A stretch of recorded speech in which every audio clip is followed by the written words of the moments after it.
തിരുവനന്തപുരം കോർപ്പറേഷനിൽ കാവ്യവത്കരണവുമായി ബി.ജെ.പി. കോർപ്പറേഷനിലെ ഹരിതകർമ്മ സേനാംഗങ്ങളുടെ യൂണിഫോം നിറം മാറ്റാനുള്ള തീരുമാനത്തിലാണ് ബി.ജെ.പി. ഭരണസമിതി. സേനയുടെ രൂപീകരണ കാലം മുതൽ അംഗങ്ങൾ ധരിച്ചിരുന്നത് പച്ച നിറത്തിലുള്ള കോട്ടുകളാണ്. ഇതിനു പകരമായി കാവ്യ നിറത്തിനോട് സമാനമായ നിറത്തിലുള്ള പുതിയ യൂണിഫോം കോട്ടുകളാണ് കോർപ്പറേഷൻ അംഗങ്ങൾക്ക് വിതരണം ചെയ്തിരിക്കുന്നത്. ഈ അപ്രതീക്ഷിത നിറം മാറ്റത്തിൽ ഹരിതകർമ്മ സേനാംഗങ്ങൾക്കിടയിൽ വ്യാപകമായ അതൃപ്തി പുകയുകയാണ്. 2017 ഹരിത കേരളം മിഷന്റെ കീഴിൽ ഹരിതകർമ്മ സേന രൂപീകൃതമായത്. അന്നു മുതൽ പച്ച നിറത്തിലുള്ള കോട്ടുകളായിരുന്നു ഇവരുടെ ഔദ്യോഗിക വേഷം. വീടുകൾ തോറുമെത്തി മാലിന്യ ശേഖരണം നടത്തുന്ന ഇവരെ പൊതുജനങ്ങൾക്ക് എളുപ്പത്തിൽ തിരിച്ചറിയാൻ സഹായിച്ചിരുന്നതും ഈ പച്ച നിറമായിരുന്നു.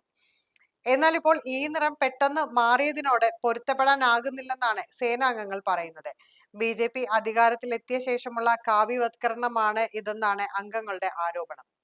കോർപ്പറേഷൻ നൽകിയ പുതിയ കിറ്റിൽ കാവ്യ നിറത്തിലുള്ള കോട്ട്, മഞ്ഞ ഹെൽറ്റ്, കറുത്ത ഷൂ, ഗ്ലൗസ്, റെയിൻകോട്ട് എന്നിവയാണ് ഉള്ളത്.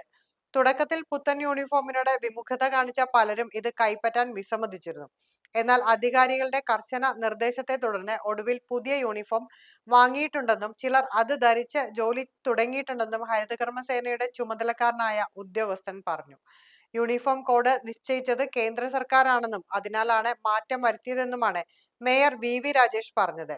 മേയർ ഇത് പറയുമ്പോഴും മറ്റ് കോർപ്പറേഷനുകളിൽ ഒന്നും ഇത്തരത്തിൽ യൂണിഫോം മാറ്റത്തിനുള്ള തീരുമാനങ്ങൾ എടുത്തിട്ടില്ലെന്നതും ശ്രദ്ധേയമാണ്. കോർപ്പറേഷൻ കൗൺസിലിൽ ഇനി വരും ദിവസങ്ങളിൽ രാഷ്ട്രീയ ചർച്ചകൾക്ക് വഴിവെക്കുക ഹരിതകർമ്മ സേനയുടെ ഈ കാവ്യവത്കരണമാകും.